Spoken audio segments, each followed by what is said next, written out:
The hikes in property tax are part of major changes to Singapore's tax system announced in Budget 2022. All non-owner occupied properties will face higher taxes, from 10 to 20% today to 12 to 36%. Property tax will also go up for owner-occupied properties with annual values above $30,000, which makes up the top 7% of the sector. I think a lot of us were speculating some kind of a wealth tax because, the word wealth tax is so broad. Yeah. So people were worried if any of these things that really go into another round of measures that goes into taxing either a form of a capital gain or for that matter, and then any further increase in either seller stamp duties for a period of time or any of such things, we always worry because we do not want any of such taxes to be an obstacle for people who genuinely want to invest in Singapore. Singapore's residential market remained active in January despite the December cooling measures. 673 new private homes were sold in January 2022, compared to 650 during the preceding 31 days. Experts expect demand to also remain unaffected by these latest tax changes. However, they add that some landlords may raise rents to defray the higher tax. Market rents has already increased by about more than 10% last year due to a combination of reasons, which includes delays in constructions. People need larger and more independent space because of COVID-related concerns, as well as working from home arrangements, and a gradual opening up of borders. The market demand-supply dynamics remains tight at this point of time.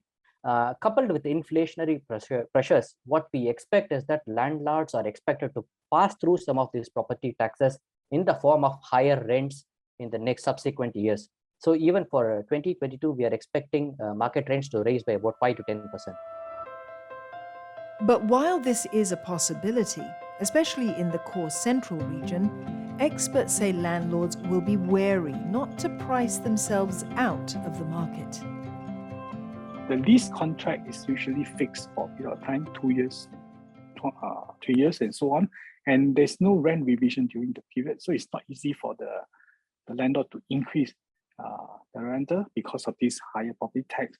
And secondly, and it's also depending on the rental market demand at the point of renewal, whether there are others available supplies of new rental housing in the market, because I think we're seeing a lot new completion coming up. For owner-occupied properties, the biggest increase will be seen in the landed property segment.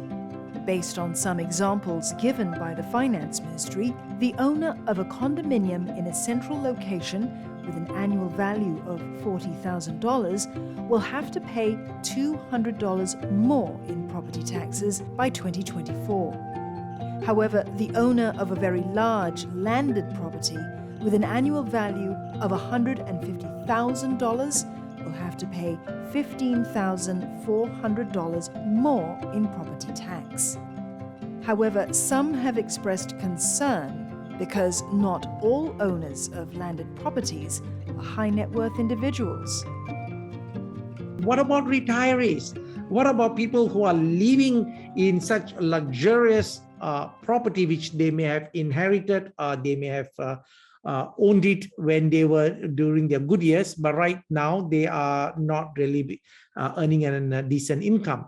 And I think to an extent, this group of people might feel a bit tough, but they do have options though.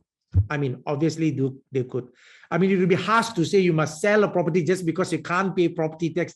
That don't seems to be right.